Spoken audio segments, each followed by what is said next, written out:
everyone, I'm Khushbu Revatkar. Please watch INN24 International News Network.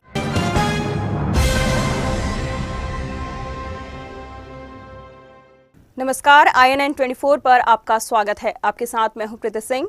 Khushboo Revatkar Mrs Bharat icon 2017 Nagpur शहर का गौरव, जिसने अपनी शिक्षा दत्ता मेघे विद्यालय से प्राप्त की। फिर शादी के बाद नोएडा में एक IT कंपनी में कार्यरत है। हाल ही में मुंबई में हुए एक फैशन शो में उन्हें मिसेस भारत आइकॉन 2017 से सम्मानित किया गया। खुशबू ने इस बात को भी साबित कर दिया है कि शादी के बाद भी महिलाओं के लिए फैशन के क्षेत्र में उपलब्धि के रास्ते खुले हुए हैं। INN24 न्यूज संवाददाता सलीम रहमान से हुई खास बातचीत में खुशबू ने बताया कि वो नागपुर में एक fashion show mister and miss Maharashtra glam 2017 को जज करने आई हैं, जो कि ग्लोबल इवेंट्स ने आयोजित किया है और तमन्ना इवेंट्स ने सेलिब्रिटी मैनेज किया है। नमस्कार, INN24 न्यूज में आपका फिर से एक बार स्वागत है। आज मेरे साथ मिसेस भारत आइकॉन 2017 की विनर और ताज अपने सर पे लिए बैठी मेरे साथ खुशबू रेवतकर जी। खुशबू जी, देश की राजधानी दिल्ली से आकर महाराष्ट्र की उप राजधानी नागपुर में आपका बहुत बहुत स्वागत है। बहुत बहुत शुक्रिया। कैसा लग रहा है नागपुर का आके? बहुत अच्छा लग रहा है अपनी सिटी में आके। वैसे मुझे पूछना तो की जरूरत नहीं है, क्योंकि आपका जन्म स्थान ही नागपुर है। जी बिल्कुल जी। अभी अपने जो मतलब हम अभी जब से हमारा इवेंट हुआ है तब से हम दिल्ली में हैं, नोएडा में हैं, तो एक जो अपने घर में आके जो सेलिब्रेशन की खुशी होती है वो अलग ही होती है। तो अभी यहाँ आके बहुत अच्छा लग रहा है। उससे ज्यादा खुशी माँ बाप का प्यार जो मिल रहा है आप आए। जी बिल्कुल। और जो उनके जो अपनों के चेहरे पे जो खुशी देखने मिल रही है उससे सबसे ज्यादा खुशी मिलती है।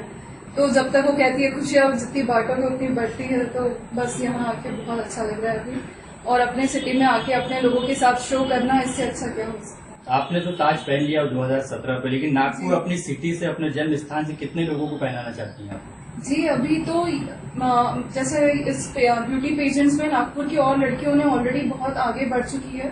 जैसे मिस यूनिवर्स में जा चुकी है, मिसेस यूनिवर्स तक जा चुकी है। तो नागपुर की लड़कियां एक चीज है कि नागपुर की जो मिस है वो बहुत आगे बढ़ चुकी है।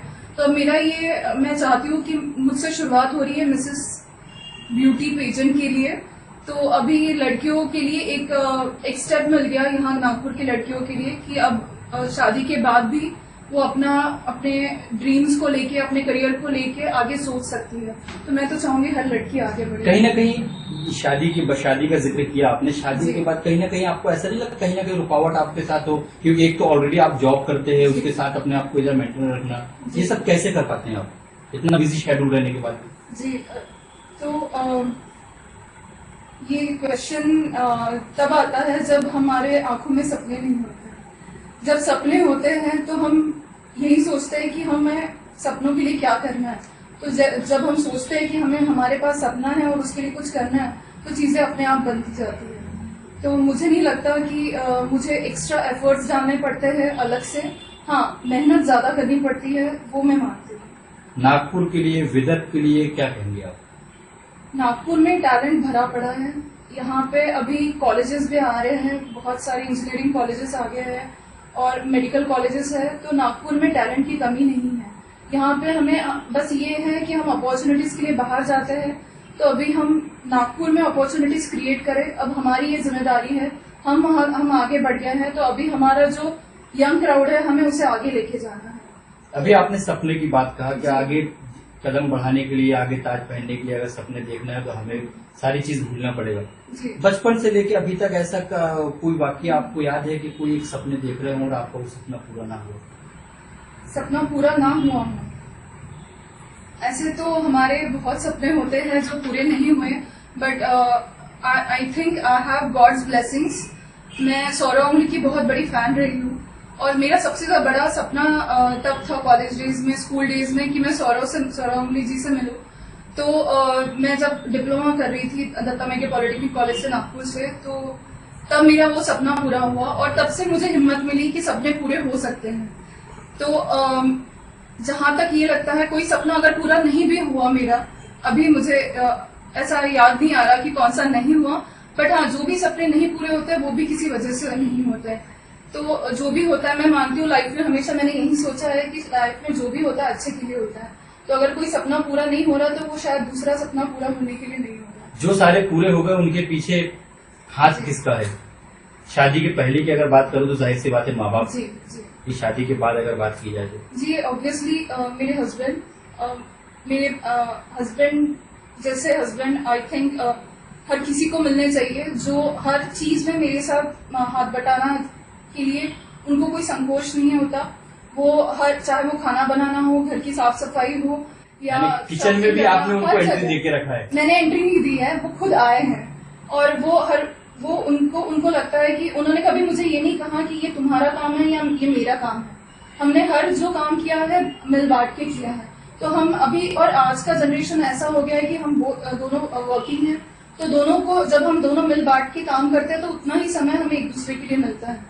तो अभी ये चीज नहीं रही कि ये तो खाना बनाना तुम्हारा काम है या बाहर जाना मेरा काम है, क्योंकि हम दोनों बाहर जाते हैं तो घर में भी दोनों काम करते हैं। तो मेरे हस्बैंड का बहुत बड़ा हाथ है इन सब चीजों में। और हर कोई जानता है कि शादी के बाद जो भी हम डिसीजन लेते हैं हम हर डिसीजन अपने हस्बैंड के साथ ही लेते हैं। तो I am really thankful to God that I have got Siddharth in my life. Khushboo ji, आगे का लक्ष्य क्या है आपको? लक्ष्य अभी नेशनल लेवल पे हम पहुंच गए हैं, तो ऑब्वियसली अभी हम इंटरनेशनल लेवल पे जाएंगे और जो अभी मिला है तो उससे हम जितना सोसाइटी को कंट्रीब्यूट कर सकेंगे अभी पूरी कोशिश उसी में रहेगी कि हम सोसाइटी में अवेयरनेस क्रिएट करें। कैंसर के लिए हो गया या एजुकेशन के लिए हो गया, और क्योंकि अभी ये दोनों चीजें अभी मुझे लगता है कि बहुत क्रिटिकल है अवेयरनेस क्रिएट करने के लिए, तो will be working on that. अच्छा, एक दूसरी बात ये खास ये है कि जिस तरीके से आप मिसेस मॉडलिंग की बात हम कर रहे हैं यहाँ पे, अपने आप को मेंटेन करने के लिए क्या एक मैसेज देंगे आप? जिस तरीके से आप अभी आप जिसके बतौर आए हुए हैं, क्या उनके लिए परहेज, क्या उनको अपने आप को काबिल रखने के लिए? जी आपका ये सवाल बहुत अच्छा है और this is one of my favourite thing to always talk about. क्योंकि हम और मतलब अगर कोई मुझसे ना भी पूछे और किसी की अगर तबीयत खराब है तो मैं यूजुअली बता देती हूँ कि आप ये कीजिए और ये ना कीजिए, क्योंकि I am really concerned about this generation being aware of what to eat and what not to eat. या तो आज की जनरेशन के लिए मैं यही कहूंगी कि be aware of what you eat. आपकी बॉडी को जो जरूरत है उसके अकॉर्डिंगली आप खाना पीना रखिए। अगर आप डाइटिशियन के पास जाते हैं तो इंश्योर कि आप ब्लड टेस्ट कर ले। आप कोई भी डाइट शुरू करने से पहले आपकी बॉडी में क्या कमी है क्या नहीं है उसको समझिए और उसके बाद कोई डाइट को फॉलो कीजिए। ब्लाइंडली किसी की भी चीज के पीछे भागना समझदारी की बात नहीं है। तो अगर हम अपनी बॉडी को समझ लेते हैं तो हम उसको मेंटेन करना हमारे लिए बहुत आसान हो जाता है। और आज अगर हम हेल्दी है तो ही हम 10 काम साथ में कर सकते हैं। मेरे ख्याल से लाइफ में हर किसी ने हेल्थ को फर्स्ट प्रायोरिटी देनी चाहिए। खुशबू जी, आखिरी सवाल। जी बिल्कुल। तमन्ना इवेंट, आसिफ जी और जो ग्लोबल इवेंट ने आपको बुलाया है, दोनों के बारे में क्या बोलना चाहेंगे? जी आसिफ जी के बारे में मैं पहले कहना चाहूंगी। तो आसिफ जी का हम बहुत शुक्रगुजार है कि उन्होंने हमें यहाँ तक हेल्प की हमेशा। और जब हमारा वोटिंग प्रोसेस भी था तो उन्होंने तब भी हमें हेल्प की थी वोट्स के लिए। तो आसिफ जी जैसे इंसान अगर आपके लाइफ में है तो हम आपको फ्रेंड्स की कमी महसूस नहीं होगी। और तमन्ना इवेंट्स के लिए मेरे बेस्ट विशेस है कि वो आप जिस फोर्स के साथ आगे बढ़ जी तो उससे कई गुना वो आगे बढ़े। So all the best to the Tamanna events and entertainment. Thank you so much Khushboo Revatkar ji. Thank you. ये थे खुशबू रेवतकर जी जो मिसेस भारत आइकॉन 2017 के विनर रह चुके हैं। और आगे भी हम INN 24 न्यूज में आगे भी आपके साथ अलग अलग सेलिब्रिटी अलग अलग चेहरों के साथ आएंगे। मुझे दीजिए इजाजत। INN 24 पर फिलहाल इतना ही। देश और दुनिया की तमाम खबरों को जानने के लिए आप बने रहिए हमारे साथ।